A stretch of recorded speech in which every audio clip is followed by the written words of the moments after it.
You are listening to NPR Illinois and Morning Edition. I'm Michelle Eccles. In the 2017-18 school year, Illinois sent close to 350 students to boarding schools in other states. The cost added up to more than $10 million for tuition and close to $20 million for housing. But it's not always possible for school officials to know what that money buys or for parents to know what's happening to children in those facilities. This week, our education reporter Dusty Rhodes takes a look in a series that we're calling Far From Home.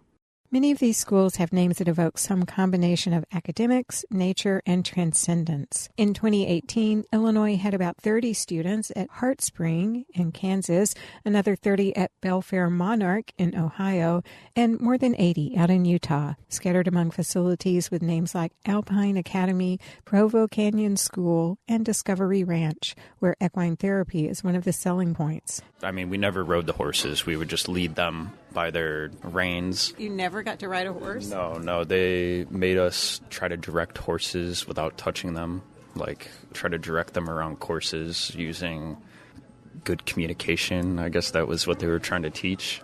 I don't know how you necessarily learn communication from talking to a horse, but... Ted, who's now 22, asked me not to use his last name because he went to Discovery Academy to work off a drug charge for an Indiana state court. But Aaron Woolridge, who used to work at the same school, says Ted's horse story reflects the experiential therapy offered there. They gave them a horse before they trained them at all and just said, here, like, try to bring the horse over here, control the horse in some way. And so the kid who didn't know how to do it would be chasing the horse all around, like frustrated because the horse wouldn't do what he wanted them to do. Then part of the experiential therapy on that is to be like, okay, now how do you think your parents felt with you? In a way to promote empathy with the parents, but also, it's certainly a form of shaming. As for the academics, she says they didn't exactly prepare students for college. All they had to do was go through their packet and then take a test, and if they got 80%, then they were able to move on to the next packet. But there wasn't any real, learning. There weren't lectures.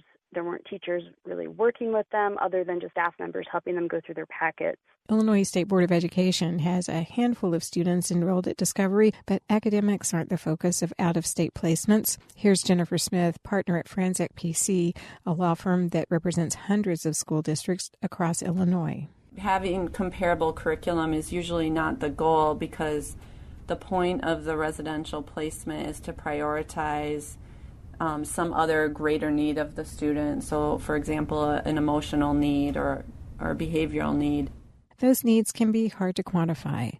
Woolridge, who worked at 3 Utah facilities, says kids came from all over the country with behavior issues ranging from mild to extreme. Some of them were failing classes. Some of them were caught with marijuana. Some of them had been getting in fights with people. Some of them were violent towards their family members. Some of them were sexually promiscuous and the parents didn't agree with it. But all of them had parents who genuinely believed such a placement was critically necessary. One mom in suburban Chicago, who goes by the pen name Sarah Malloy, compares the decision to Sophie's choice. Her son was diagnosed with both autism and mental illness. When his behavior endangered his younger siblings, she reluctantly placed him in a residential facility in Wisconsin. So I spoke with them over the phone first, and then we visited. And then, honestly, Dusty, you are so desperate for relief for your child and for yourself. As long as, there aren't serial killers running on the grounds, it's going to be okay. Because you just need them not living in your house. That desperate decision has a financial price. Out-of-state placements are funded by a combination of federal, state, and local taxes. We'll explain how that works tomorrow. I'm Dusty Rhodes.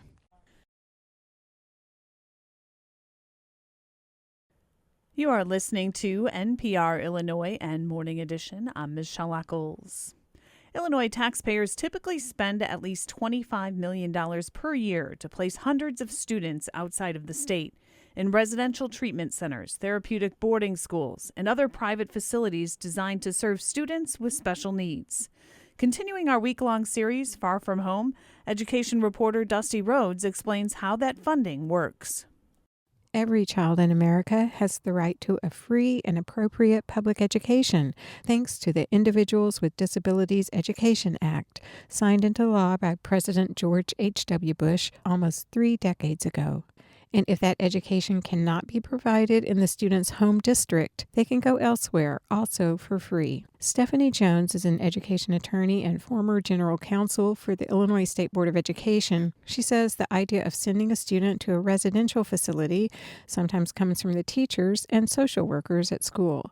There are kids that have very significant mental health disabilities, or even kids that are on the autism spectrum as they get older that can't be controlled in a school setting, that need a much more therapeutic setting, with people that are trained to handle a lot of violent outbursts. I'm aware of kids that have, broken plate glass windows and things like that. And that's where I've seen school districts actually recommend a residential placement that has round-the-clock mental health care to these high-needs kiddos. But it doesn't always happen that way. And then I see the cases where parents just can't handle the kids at home anymore. The kids are either physically aggressive or behaviorally just cannot be managed in the home environment. And those are a lot of the types of cases where I see parents coming to school districts asking for a residential placement.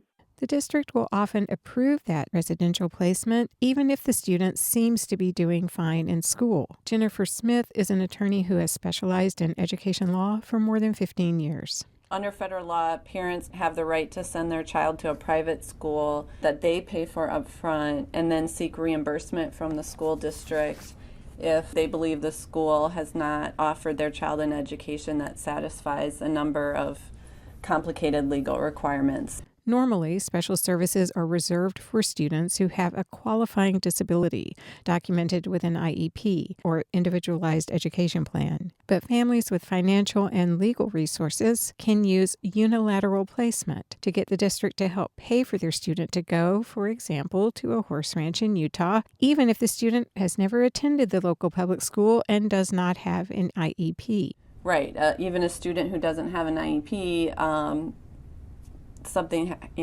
for whatever reasons, the parents decide to place the student at a residential facility, and then after they've made the placement, they ask the district to evaluate the student for an IEP and fund that placement that's already been made. If the district refuses and the family pursues due process, the district can find itself on the hook for not only a chunk of the student's tuition, but also the family's legal fees. Residential placements, though, come with an additional type of risk.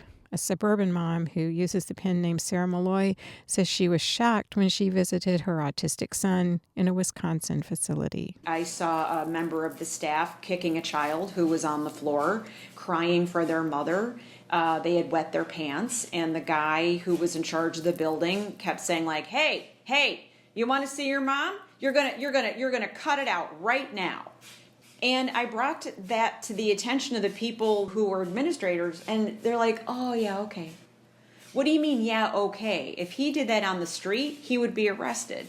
And if he's doing it to one, he's doing it to others. That Wisconsin school is on a list approved by both the state of Illinois and the federal government. Tomorrow, we look at residential facilities in a state known for having looser laws and little oversight. I'm Dusty Rhodes. And don't forget, you can also check out the series at nprillinois.org. It is 7:45. You are listening to NPR Illinois. I'm Michelle Eccles. Last year, Illinois amended its school code to limit options for districts sending special needs students out of state. Under this new amendment, districts are no longer able to send students to states that don't provide residential oversight. But some families quickly found a way around the new law. Continuing our week-long series, Far From Home, our education reporter, Dusty Rhodes, explains. That amendment might as well have been called the Utah law, because even though the plain language doesn't mention Utah, that's the state it excluded. Stephanie Jones was general counsel for the State Board of Education in 2017, and she helped push through that new law. But today, she acknowledges that families quickly found a workaround. Parents enroll their child in a private facility, pay the cost up front, and then seek reimbursement from the school district. So I had to ask, why would parents want to send kids someplace all the way on the other side of the country and there's no oversight? That is a fantastic question. I have never understood why, when we've raised issues of, the school doesn't have special education teachers, doesn't have oversight by DCFS, why either parents or hearing officers or parents' attorneys think that they're appropriate placement. Ted's 6-month stay at Discovery Academy in Utah was completely paid for by his parents. He was there as a condition of a plea agreement to get a drug charge dropped in Indiana, which is why 5 years later, he still doesn't want us to use his last name. When I was packing for there, I was bringing all sorts of things like my lacrosse stick and all my clothes and my cell phone and my wallet and ID, and as soon as I got there, they take everything away. They stripped me completely naked and did a search. No cavity search, but I did do jumping jacks. Initially, Ted was considered a flight risk. When I was on run watch and I was sleeping on the floor, there was a kid next to me, and he sliced his neck with this razor in the middle of the night, and I woke up in a pool of blood. I'm like, oh, I'm in some like, this is not normal place, you know? Your mom told me that at one point you called her crying and said, get me out of here, I'd rather just do the jail time. Yeah, so no, I said that multiple times, very many times. I still say it today. Ted was 17 when he was at Discovery, and he says it didn't take him long to realize he needed to play along with the program, even though it meant essentially lying. I mean, I had this entire pamphlet of me promising my therapy, myself, and my parents that I would never drink alcohol, and I'm not even old enough to drink alcohol right now, you know, but I had to sign this packet and talk about it with my parents in order to graduate the system. Avital Van Leeuwen found herself at another Utah boarding school, Alpine Academy, in 2011, having been sent there by the Los Angeles School District. Like Ted, she realized there was no escape and resigned herself to playing along. Actually, one of the most traumatizing parts of being there, I had to stand up in front of everyone and read this speech that they make all of us do called Yes, I'm Getting Better. And I had to put on this show and this smile of loving the place and having had a great experience when all I was thinking about was how horrible it was and how much I couldn't wait to get out. Keegan Autry, who's from Arizona, was one of Van Leeuwen's classmates. To him, the worst part was the use of isolation as a punishment. You wouldn't be allowed to talk to people, either for a day or up to weeks, if you did something that was quote-unquote bad enough. The worst thing you could do was kiss a girl, and odds are you'd get caught. There were cameras in the home. You had no privacy. I didn't even feel safe in my own thoughts. It felt like I wasn't even allowed to think badly of Alpine, and I think that's partially why I started loving Alpine in a way. For a couple of years after graduation, Autry felt intensely loyal to Alpine, but he says troubling memories kept bubbling up in his mind. It took a lot of time for it to sink in, just the depth of how wrong a lot of the things that happened there were. Looking back, Keegan Autry, and that's now legally his name, realizes he was struggling with gender dysphoria. Alpine is an all-girls school, and since Autry was assigned female at birth, he was expected to behave as a girl. Illinois banned conversion therapy in 2015, but the law does not cover Illinois students residing out of state. I'm Dusty Rhodes. That was the third part of our series, Far From Home. We'll have more on that coming up throughout the week. You are listening to NPR Illinois. This week, in a series called Far From Home, our education reporter Dusty Rhodes has been looking at why Illinois sends more than 300 special needs students to private boarding schools out of state. In part 4 of our series, she focuses on the transportation service that takes some of them away. When Avital Van Leeuwen was in 10th grade, she was into skateboarding, punk rock, smoking pot, and feminism. Her home life was in turmoil due to her parents' recent divorce, and even though, or maybe because, she's got a high IQ, she was having problems at school. What she really wanted to do was transfer to a completion program, get her high school diploma, and move on. But that plan got derailed early one morning when she was sitting in bed reading Bitch magazine. It was pretty typical for me to kind of be up late at that age, and it's hard for me to talk about, but I just remember my parents coming into my room out of nowhere, both of them, which was weird. I was at my dad's house, and they said, "Avital, we love you very much," and I just knew it was it's about to go down. And then these two strangers came in. It was a man and a woman. They didn't really tell me what was happening or where they were taking me, and they told me that if I resisted in any way that they would restrain me, and they took me in a car to the airport. And I remember going through TSA and looking at the TSA agent in the eye and saying, I don't know these people. I'm being kidnapped. And he just laughed. The TSA agent had probably seen it before. This mode of travel is called therapeutic transport. In the 1970s, it was a way to get addicts to treatment centers. Now it's also used by behavior modification programs. Ted, now 22, who worked off a drug charge by spending time at a therapeutic boarding school in Utah, says his classmates shared stories about how they got there. Two big guys would walk in your room in the middle of the night and would zip tie you and throw you in a van and kidnap you pretty much and bring you there.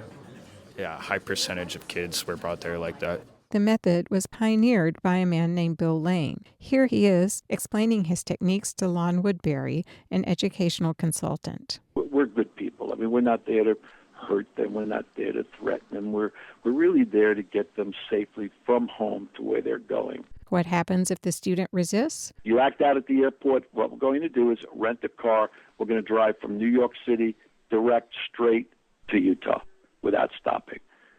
So it gives them some food for thought. Lane died a few years ago, but the company he founded, Bill Lane and Associates, is still in business and has been used by Illinois school districts to transport students to therapeutic placements. Melissa Taylor, past president of Illinois' statewide Association of Special Education Administrators, says that company had a vendor table at the group's recent conference. It has never occurred to me to need a service like that, and it doesn't seem like a healthy way to work with students who probably have experienced some trauma already, but I don't have any firsthand experience there. It just seems very foreign to me. Some districts are trying a different approach, one aimed at avoiding sending students out of state by teaching parents how to modify their children's behavior at home. James Kling, founder of a firm called Alternative Teaching, provides in-home training plus round-the-clock consultation for a flat fee. Still, he says, he's seen 3 families use therapeutic transport in the past year. They've consistently said it was compassionate, it was effective, and they got the kids out. When they thought, uh-oh, it's going to be screaming, yelling, and fighting and handcuffing kids, which none of that occurs. But, it is, in my opinion, also traumatic to be removed. They did it therapeutically, but in the end, you're not where you're supposed to, and you have now another trauma. Either service can be included in a student's IEP or individualized education plan. And whether it's near or far, that means the district pays for that service. I'm Dusty Rhodes.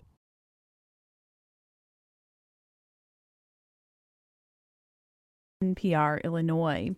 This week, we've been taking a look at Illinois' practice of sending hundreds of special needs students to residential facilities in other states. Today, education reporter Dusty Rhodes asks if anyone has a solution in the last part of our series, Far From Home. In the 2017-18 school year, Illinois taxpayers funded the placement of close to 350 special education students at some 40 facilities in other states. Those facilities are as varied as the students' needs. Some, like Heart Spring in Kansas, are certified to handle a range of disabilities, from autism to traumatic brain injury. About 30 Illinois students live at Heart Spring, and it enjoys a great reputation. Some facilities focus on only 1 or 2 special needs, typically emotional disability and the classification Other Health Impairment, which includes hyperactivity and ADD.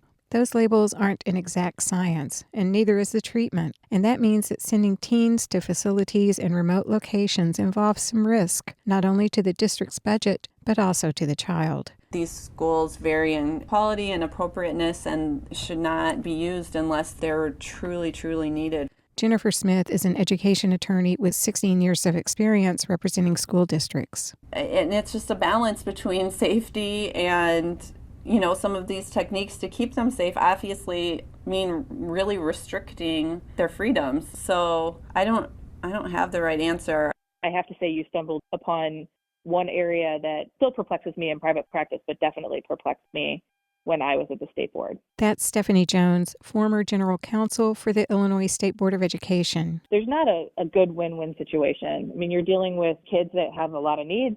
You're dealing with parents that are in a very difficult position.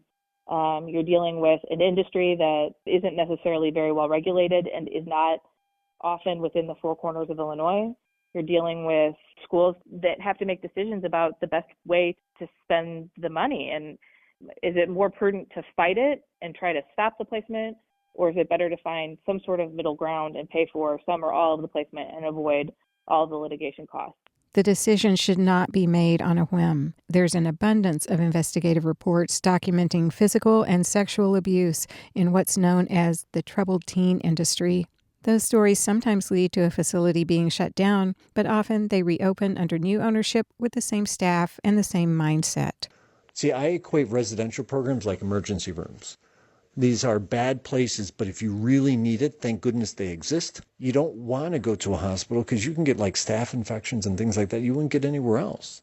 But if you really need help, what are you going to do? That's James Kling. He's a behavioral consultant who gives parents and teachers strategies for dealing with difficult children in hopes of keeping them in their regular schools and their families' homes. So I don't know what the answer is as far as these higher level kids, but I do know that the answer has to include the parents. Aaron Woolridge worked at 3 different programs in Utah for so-called troubled teens, including the admissions office at Discovery Academy. Reading over the applications, she realized some were just normal kids with troubled parents. Some of those kids had been abused, and their families were abusive. And so part of the difficulty of these places is that the families send the kids to be fixed because it's the kids' problem, supposedly, when really kids' problems come from somewhere. Things are always more complicated than it's just this one kid in the family who has a bunch of problems. You know, things come out of a bigger situation. Kling says he's noticed a shift among programs that treat emotional disabilities. They've gotten better at looping in the parents and having family meetings to lay the groundwork for the student's eventual transition back home. Sometimes it works fantastic, and sometimes it doesn't. And it's an awful large amount of money for the, I hope it works. Because hope is not a bad thing. You just don't want that to be your primary strategy. And that's especially true when a child is far from home. I'm Dusty Rhodes. You can read all of our reporting in our series Far From Home at our website at nprillinois.org.